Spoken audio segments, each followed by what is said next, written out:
Hi, Gujarat യാത്രകളുടെ മറ്റൊരു എപ്പിസോഡിലേക്ക് സ്വാഗതം. ഞാനിപ്പോൾ ദ്വാരകയിൽ നിന്നും അഹമ്മദാബാദിലേക്കുള്ള യാത്രയിലാണ്. ഏകദേശം 450 കിലോമീറ്റർ അകലെയുള്ള അഹമ്മദാബാദിലേക്ക് 10 മണിക്കൂറോളം യാത്രയുണ്ട്. രാവിലെ 6 മണിക്ക് തന്നെ യാത്ര ആരംഭിച്ചു. ജാംനഗർ, രാജ്കോട്ട് വഴിയാണ് യാത്ര. ദ്വാരകയിൽ നിന്നും 150 കിലോമീറ്റർ അകലെയുള്ള ജാംനഗർ എന്ന പട്ടണത്തിലാണ് ഞാനിപ്പോൾ. AD 1540 രജപുത്ര വംശജനായ ജാം റാവൽ സ്ഥാപിച്ച ഗുജറാത്തിലെ ജാംനഗർ ലഖോട്ട തടാകം എന്നറിയപ്പെടുന്ന റൺമാൽ തടാകം ഉൾപ്പെടെ നിരവധി ചരിത്ര അടയാളങ്ങളുള്ള ഒരു പട്ടണമാണ്. നഗരത്തിന്റെ ഹൃദയഭാഗത്തായി സ്ഥിതി ചെയ്യുന്ന 5 ലക്ഷം ചതുരശ്ര മീറ്ററിൽ പരന്നു കിടക്കുന്ന ഈ തടാകം ആകർഷകമായ ലഖോട്ട കോട്ടയാൽ ചുറ്റപ്പെട്ടിരിക്കുന്നു. തടാകത്തിന് ചുറ്റും സ്ഥാപിച്ചിട്ടുള്ള പവലിയനുകൾ, കൊത്തളങ്ങൾ, ഉദ്യാനങ്ങൾ തുടങ്ങിയവ ഈ പ്രദേശത്തെ വിനോദസഞ്ചാരികൾക്കും ഫോട്ടോഗ്രാഫി പ്രേമികൾക്കും പ്രിയപ്പെട്ട സ്ഥലമാക്കി മാറ്റുന്നു. മഹാരാജ ജാം റാവലിന്റെ ഭരണകാലത്ത് തടാകത്തിനുള്ളിലെ ഒരു ദ്വീപിൽ നിർമ്മിച്ച ലഖോട്ട കോട്ട ബാഹ്യ ഭീഷണികൾക്കെതിരായ തന്ത്രപ്രധാനമായ കോട്ടയായും രാജകുടുംബത്തിനും പൗരന്മാർക്കും ഒരു വിനോദ ഇടമായും പ്രവർത്തിച്ചു. തടാകത്തിന്റെ മധ്യഭാഗത്തായി ഒരു ചെറിയ കൊട്ടാരം സ്ഥിതി ചെയ്യുന്നുണ്ട്. ഒരു ചെറിയ കോസ്വേയിലൂടെ അവിടെ എത്തിച്ചേരാനാവും.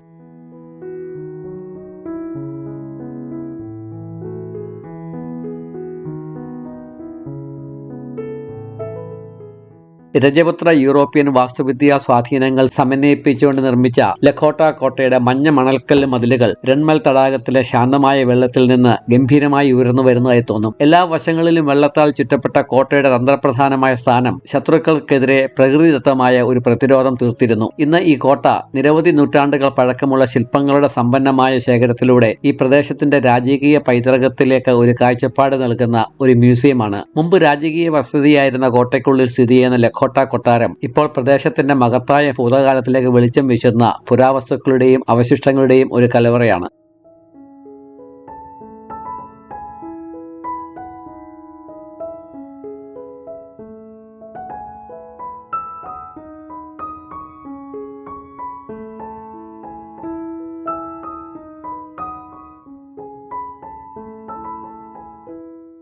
ബോളിവുഡിലെയും ഹോളിവുഡിലെയും സെലിബ്രിറ്റികൾ പങ്കെടുത്ത അനന്ത് അംബാനിയുടെയും രാധിക മർച്ചന്റിന്റെയും ഗംഭീരമായ വിവാഹ ആഘോഷങ്ങൾക്ക് ജാംനഗർ അടുത്തയിടെ ശ്രദ്ധ നേടിയിരുന്നു. എങ്കിലും ജാംനഗർ ചരിത്രപരവും സാംസ്കാരികവുമായ പ്രാധാന്യമുള്ള ഒരു നിധിയായി ഇന്നും തുടരുന്നു. റൺമൽ തടാകവും ലഖോട്ട കോട്ടയും സമ്പന്നമായ പൈതൃകത്തിന്റെയും ഊർജ്ജസ്വലമായ ടൂറിസം രംഗത്തിന്റെയും ശാശ്വതമായ പ്രതീകങ്ങളാണ്.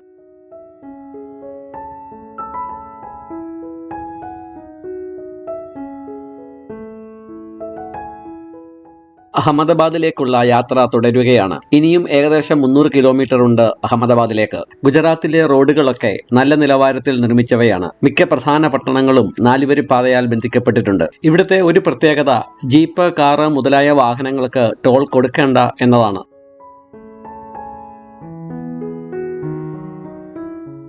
സമയം 4 മണി കഴിഞ്ഞിരിക്കുന്നു. ഞാനിപ്പോൾ ഗുജറാത്തിന്റെ തലസ്ഥാനമായ ഗാന്ധിനഗറിന് അടുത്ത് സ്ഥിതി ചെയ്യുന്ന ചരിത്രപരവും മതപരവുമായ സ്ഥാപനങ്ങൾക്ക് പേരുകേട്ട അദാലജ് എന്ന ഒരു ചെറിയ പട്ടണത്തിലാണ്. അദാലജിലെ പ്രധാന ആകർഷണങ്ങളിൽ ഒന്നാണ് അദാലജ് സ്റ്റെപ്പ് വെൽ അല്ലെങ്കിൽ റുദാബായി സ്റ്റെപ്പ് വെൽ. വഗേല രാജവംശത്തിലെ റാണ വീർ സിംഗിന്റെ സ്മരണയ്ക്കായി 1498 ഇത് നിർമ്മിച്ചത്. ഗുജറാത്തിന്റെ വാസ്തുവിദ്യാ വൈഭവത്തിന്റെയും സാംസ്കാരിക സമന്വയത്തിന്റെയും തെളിവാണ് ഈ പടിക്കിണർ. റുദാബായി രാജി പണി കഴിപ്പിച്ച ഈ മഹത്തായ പടിക്കിണർ ഒരു ദുരന്തത്തിന്റെയും ഉപാസനയുടെയും ഓർമ്മപ്പെടുത്തലാണ്. യുദ്ധത്തിൽ മരിച്ച തന്റെ ഭർത്താവിന്റെ സ്മരണയ്ക്കായി രാജ്ഞി സ്ഥാപിച്ചതാണ് സ്റ്റെപ്പ് കിണർ എന്നാണ് ഐതിഹ്യം.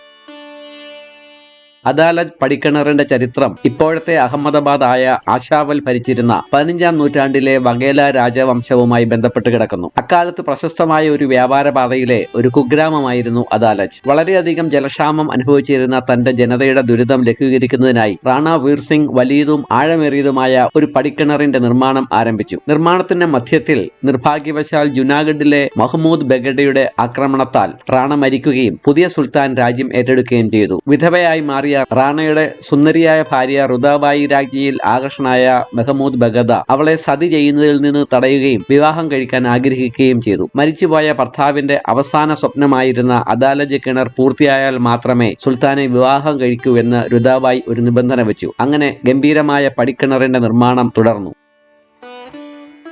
കിണറിന്റെ പണി പൂർത്തിയായപ്പോൾ റാണി രുദാബായി ചില സന്യാസിമാരെ വിളിച്ച് വെള്ളം ശുദ്ധീകരിക്കാനുള്ള പൂജകളൊക്കെ നടത്തിച്ചു. പിന്നെ അവൾ കിണറിന് ചുറ്റും വലയം വെക്കുകയും അവളുടെ പ്രിയപ്പെട്ട പ്രജകൾക്ക് അദാലജ് കിണർ സമർപ്പിച്ചുകൊണ്ട് അതിൽ ചാടി ജീവിതം അവസാനിപ്പിക്കുകയും ചെയ്തു. മഹ്മൂദ് ബഗദ അവളെ ആദരിക്കാനായി ഈ കിണറിന് റുദാബായിനി വാവ് എന്ന പേര് നൽകി. അന്നത്തെ കാലത്ത് 5 ലക്ഷം രൂപയാണ് ഈ കിണറിന് വേണ്ടി ചെലവഴിച്ചത്.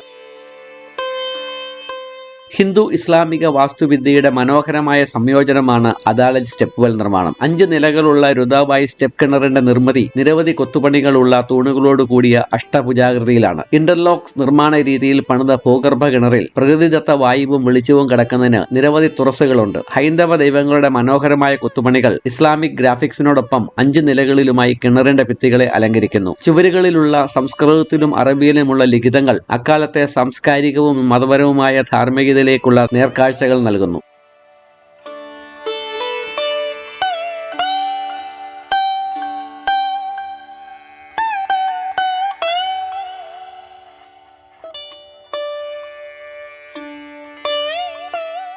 സ്റ്റെപ്പ് വെല്ലിലേക്ക് കൂടുതൽ ആഴത്തിൽ ഇറങ്ങുമ്പോൾ താപനില കുറയുകയും അലങ്കരിച്ച ജാലകങ്ങളിലൂടെ കടന്നുവരുന്ന സൂര്യപ്രകാശം പ്രകാശത്തിന്റെയും നിഴലിന്റെയും ഒരു മാസ്മരിക അന്തരീക്ഷം സൃഷ്ടിക്കുന്നത് കാണാം. ഏറ്റവും താഴെ ചുറ്റുമുള്ള വാസ്തുവിദ്യയെ പ്രതിഫലിപ്പിക്കുന്ന ഒരു പ്രാകൃതമായ ജലസംഭരണിയുണ്ട്. എല്ലാ നിലയിലും സന്ദർശകർക്ക് വിശ്രമിക്കാൻ സംരക്ഷിത പാതകളുണ്ട്. ഘടനയ്ക്കുള്ളിൽ യഥാർത്ഥത്തിൽ 2 ജലക്കിണറുകളുണ്ട്. പടികളിലൂടെ ഇറങ്ങുമ്പോൾ കാണുന്ന ആദ്യത്തേത് ആളുകൾക്ക് വേണ്ടിയുള്ളതാണ്. മറ്റൊന്ന് മൃഗങ്ങൾക്കായി രൂപകൽപ്പന ചെയ്തതാണ്.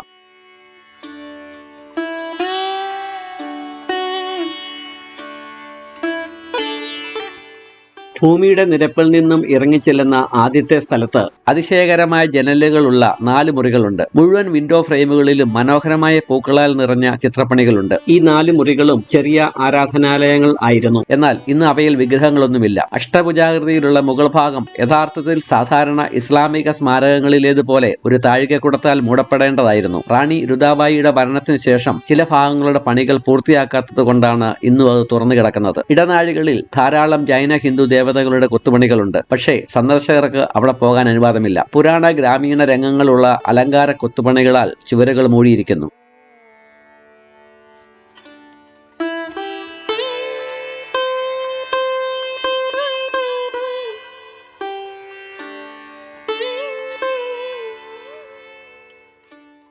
കിണറിന്റെ മുകൾ ഭാഗത്ത് 5 ശവകുടീരങ്ങൾ കാണാം. വാസ്തവത്തിൽ അവിടെ 6 ഉണ്ടായിരുന്നു. കിണർ പണിത 6 കൽപ്പണിക്കാരുടെ ശവകുടീരങ്ങളാണവ. കഥകൾ പറയുന്നത് പോലെ ഈ സ്റ്റെപ്പ് വെല്ലിന്റെ രൂപകൽപ്പന ഇഷ്ടപ്പെട്ട മുഹമ്മദ് ബഗേഡ ഈ മാസ്റ്റർ പീസ് വീണ്ടും സൃഷ്ടിക്കാൻ കഴിയുമോ എന്ന് കൽപ്പണിക്കാരോട് ചോദിച്ചപ്പോൾ കഴിയും എന്ന് മറുപടി പറഞ്ഞ് അവരെ വധിക്കുകയും ഇവിടെ അടക്കം ചെയ്യുകയും ചെയ്തു. കാരണം ഈ മഹത്തായ സൃഷ്ടി മറ്റെവിടെയെങ്കിലും ആവർത്തിക്കണമെന്ന് അദ്ദേഹം ഒരിക്കലും ആഗ്രഹിച്ചിരുന്നില്ല.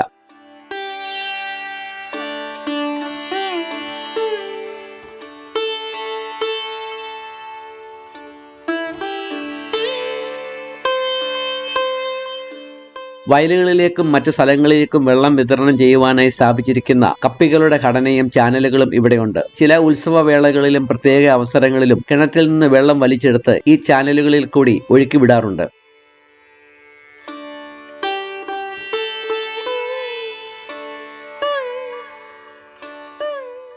കാലാതീതമായ സൗന്ദര്യവും സൗന്ദര്യപരമായ പ്രാധാന്യവും കൊണ്ട് സന്ദർശകരെ ആകർഷിക്കുന്ന ഹൈഡ്രോളിക് എഞ്ചിനീയറിംഗിന്റെ വിസ്മയമായും അതിശയിപ്പിക്കുന്ന കലാസൃഷ്ടിയായും അഡാലജ് സ്റ്റെപ്പ് വെൽ നിലകൊള്ളുന്നു. അതോടൊപ്പം ഉദാത്തമായ ഒരു വിഷാദ പ്രണയത്തിന്റെ പ്രതികാരത്തിന്റെ അടയാളമായും. ഞങ്ങൾ അഹമ്മദാബാദിലേക്ക് പ്രവേശിക്കുകയാണ്. ഈ സ്ഥലത്തിന്റെ പേര് കേരള എന്നാണ്. ഇതൊരു ഇൻഡസ്ട്രിയൽ ഏരിയ ആണ്. മഹാത്മാഗാന്ധിയുമായി ഏറെ ബന്ധപ്പെട്ട ഒരു സ്ഥലം എന്ന നിലയിലും വാണിജ്യപരമായും വിദ്യാഭ്യാസപരമായും രാജ്യം മുഴുവൻ അറിയുന്ന ഒരു പട്ടണമാണ് അഹമ്മദാബാദ്. നൂറ്റാണ്ടുകളായി വസ്ത്രനിർമ്മാണത്തിൽ പ്രശസ്തമായ Ahmedabad Manchester of the east എന്നാണ് അറിയപ്പെടുന്നത്. നിരവധി വസ്ത്രനിർമ്മാണ യൂണിറ്റുകളും മരുന്ന് നിർമ്മാണ ഫാക്ടറികളും റോഡിന്റെ ഇരുവശത്തും കാണാൻ സാധിക്കും. നാളെ എന്റെ ഗുജറാത്തിലെ അവസാനത്തെ ദിവസമാണ്. മഹാത്മാഗാന്ധിയുടെ സബർമതി ആശ്രമമാണ് പ്രധാനമായും കാണാനുള്ളത്. അവിടുത്തെ കാഴ്ചകൾ അടുത്ത വീഡിയോയിൽ.